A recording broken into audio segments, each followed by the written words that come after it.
Hello, Ivy here. This week's podcast gives a summary of the framework of the current international call to action that we've been working on for the last few weeks, a few of us, and will be going out this week in the post.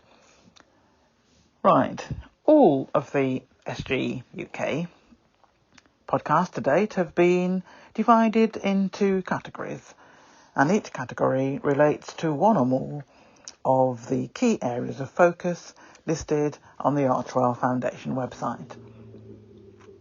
All of the podcasts and their accompanying articles relate to an Archwell priority area of activity. The largest area percentage-wise of topics contained within the podcasts come under the heading of legal matters, stating areas where the law exists and where there is evidence of a complete disregard to the law when it comes to Harry and Meghan, and no doubt to members of the wider population. All of the behaviour towards the Sussexes and those responsible for the rollout of such activity all comes under the main headings of breaches in human rights legislation. The international call to action centres on a number of areas within that framework. Due to the nature and hostility shown to anyone or organisation who is involved with or supports the Sussexes, it is not wise to give out details of this campaign publicly yet, but it will become public in due course, I am sure. And it will not be a Sussex supporter that brings matters to light. It was clear that no one in the UK could be approached for assistance with this campaign, not least because none of the organisations which are officially known to be there to challenge breaches in the law on a specific area, and where one or both the Sussexes and their children have been the target of certain activities, have publicly come forward to offer support. As a result, a list of international legal experts and specialists and advocates, authors and elected officials, community groups, doing the work on the ground, along with recognised centres of excellence in human rights legislation based in many countries, will be receiving an information pack over the next 3 to 4 weeks, commencing this week. There are other categories of recipients, but this is just to give the audience an idea. It is hoped that some or all of these recipients will begin dialogue with others in this formidable group, and in doing so, create another tier of expertise to liaise with the existing international human rights forums, to discuss ways in which current practices can be updated to reflect the growth of such matters as hate groups online and the implications and risks to their practices, and such areas as stalking, harassment and bullying across borders, as well as in the same country as the perpetrators, all need to be addressed. Risk to life is high and increasing, and the knock-on effect to mental health provision globally is huge. News networks will also be made aware of the campaign in as many countries that we can reasonably do so. We already have a group of networks based around the world which will also receive an information pack in this first phase, and will add to that group as we go along. As a reminder, here is an outline of the context of the legislation that many of us would like to see implemented for everyone under the law, and not a selective few, based on privilege decided by people who have a vested interest in the outcome. The context of human rights legislation, the key points. What are human rights? Human rights are standards that allow all people to live with dignity, freedom, equality, justice and peace. Guaranteed to everyone without distinction of any kind, such as race, colour, sex, language, religion, political or other opinion, national or social origin, property, birth, or other status. Human rights are part of international law, contained in treaties and declarations that spell out specific rights that countries are required to uphold. Why are human rights important? Human rights reflect the minimum standards necessary for people to live with dignity. Human rights give people the freedom to choose how they live, how they express themselves, and what kind of government they want to support. By guaranteeing life, liberty, equality and security, human rights protects people against abuse by those who are more powerful. Human rights characteristics are as follows. Human rights belong to all people. Human rights cannot be taken away. Human rights are dependent on one another. Human rights cannot be treated in isolation, and human rights should be respected without prejudice. The International Bill of Rights. This is the right to equality and freedom from discrimination, the right to life, liberty and personal security, freedom from torture and degrading treatment, the right to a fair trial, the right to privacy, freedom of belief and religion, freedom of opinion, right of peaceful assembly and association, the right to participate in government, the right to social security, the right to work, the right to an adequate standard of living, the right to education, the right to health, and the right to food and housing. Not only the government, but also businesses, civil society, and individuals are responsible for promotion and respecting human rights. You will see on the screen shortly, or if you are just listening to the podcast at the moment, you will see the chart in the article on the website, which will appear tomorrow.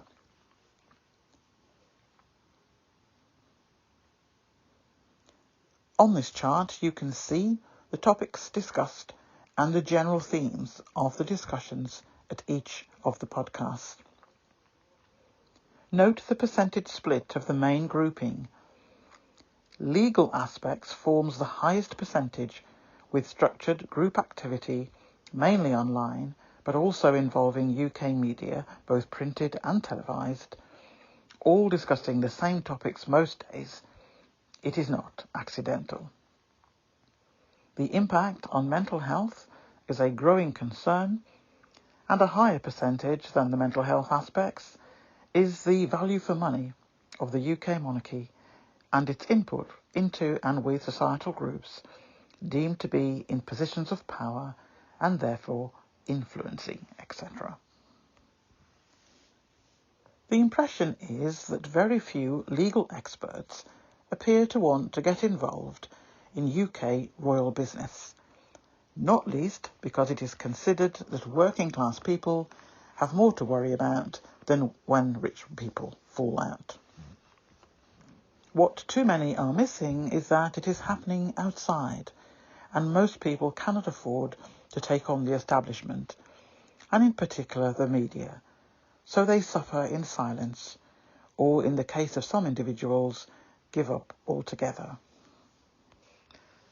There has been quite a lot of discussion that has taken place around the podcasts, and one area as part of human rights legislation and its breaches is coercive control. Again, for the same reasons I mentioned at the start, I am not going to list lots of detail here, but everything stated in previous podcasts is backed up by evidence. And it is my wish that many, if not all, of those people and organisations who will receive the information pack, that they remind themselves of the frameworks and think of the experiences of the Sussexes as a family, and not as an affluent family. Let's not dehumanise people because of their access or lack of access to wealth, when they are being abused by another or others using a systematic process that has been in place for many, many years. Here is an extract from one aid organisation that we have talked about in an earlier podcast when talking about coercive control. Abusive men are just as likely to be lawyers, accountants and judges as they are to be unemployed. It is about power and control. And that quote is from Sandra Hawley, CEO of Refuge.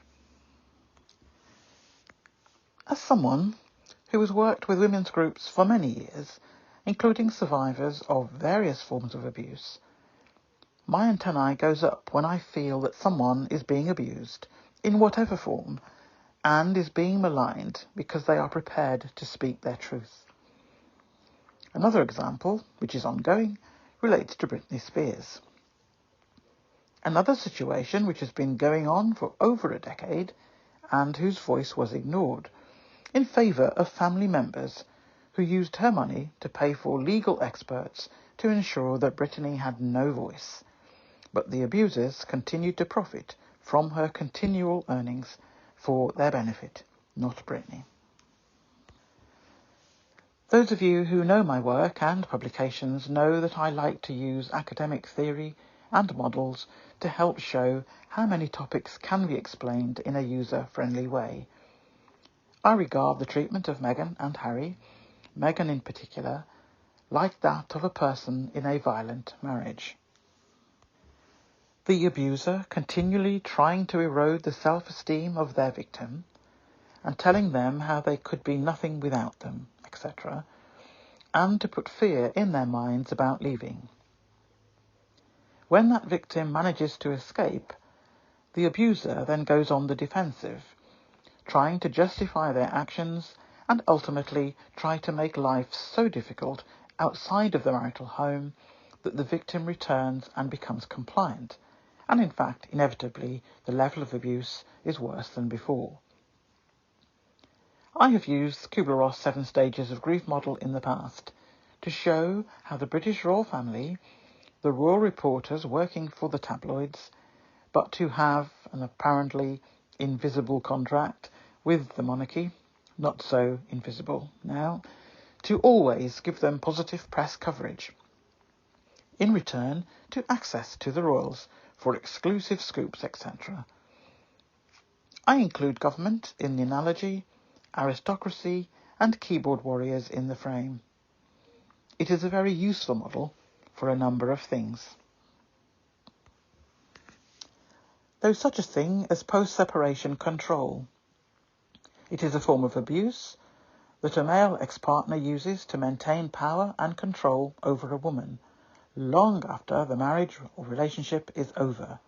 Gender can be either.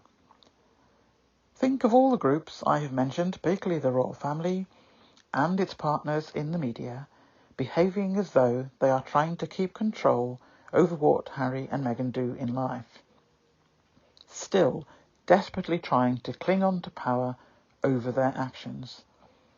The British royal family never once anticipated that Harry would leave with his family. The aim was clearly to destroy Meghan in any way as it panned out, and if she remained alive, she would get up and walk away. No one thought that Harry would leave too. The next step was to take away their security and to reveal their location in Canada and then again in the USA, Tyler Perry's property. Prince Charles was responsible for the security leak and the details of their location, along with stopping funding early on in the 12-month transition period that the royal family themselves insisted on having in the first place. It seems that Charles was willing to place his own son in danger in an effort to force him home and to secure more years for the monarchy. They would never risk the life to the heir to the throne, but the spare was obviously expendable. What a family. The irony of a black man from an industry that the UK constantly maligns as of no importance stepped forward and provided security and a home for the Sussexes, and sent a private plane to collect the Sussex family from Canada and take them to the LA property is not wasted on me. It gives me joy every time I think about it. God bless Tyler Perry, an angel on this earth. Often, when the abuser is in a position of power, the abuse is not physical, not least because of the potential for reputational damage. The control is often psychological and emotional terrorism, which is harder to prove. One example, control tactics using the legal system to repeatedly drag women through expensive litigation, or launching a defamation campaign in an attempt to silence or discredit the victim and to preserve the reputation of the abusers. And on that last bullet point, I can think of something that was started a week before the Oprah interview, and it's still ongoing, and I'm convinced that that last bullet point applies to the parties involved. I'll say no more than that. There is much, much more, but no need to repeat it all today. It is just a way of letting you know that this is happening and that all the activity is contained in the podcast and the accompanying articles in the blog section of my website, all listed in the reference material and in the slides that are part of the podcast. I hope that enough recipients on this list do actually commence conversations with their counterparts elsewhere and move discussions onto action. We have to update processes and procedures and systems, and sometimes the law, to keep up to speed with changing methods and behaviours in society globally. In order for those types of outcomes to materialise, there needs to be discussions which move on to action. Those international legal forums must not be deterred when perpetrators are affluent or not. It is about the abuse and the rights of the abused. All of the activity against Sussexes is in breach of human rights legislation. None of what the Sussexes have done in leaving an abusive environment is against UK or international law. Prince Harry will always remain a prince of a future king, and nothing can change that. All this talk of removing various titles is meant to cause emotional harm. Some have been removed, and others may be in the future. Removing the dukedom would require an Act of Parliament. Good luck with that. It requires legislation to remove something from someone who has not broken any laws and has in fact done nothing wrong. Secondly, it will open the door for automatic removal of other statuses of other members of the royal family. And thirdly, this will not be a good look for the UK to the rest of the world. It will be based on vindictiveness and malice merely because a couple expressed their right to walk away from abuse. There is also a precedent already set, which will be shortly discussed in a future podcast, of Sussex Global UK, where we do have a duke with a dukedom within the United Kingdom, but whose main abode is outside of the United Kingdom. And no one has had a problem with that, and it has gone on for decades. But yet, Harry and Meghan choosing to leave the UK has been treated like it's the worst crime ever. And it's not a crime, and people should be able to leave and become independent if they so wish. I have always had concerns about children born into that type of regime, that no amount of wealth can heal or even pretend to look better than what is actually happening. Any other family doing what the royals do to their children would have child services on their doorstep. Child slavery then turns into slavery of adults, and this belief by some media pundits that they have rights to whatever happens inside a woman's womb and who should be there to see the action, etc. It is grotesque. And for other matters relating to children, stretching far back in royal history, one would have thought there is much that the royal family and the media could and should be focused upon. If the royal family cannot function without two people and their child, well, children in fact, who they chased away because of their abuse towards them, then it speaks volumes about the work ethic and popularity and income generation of all the others.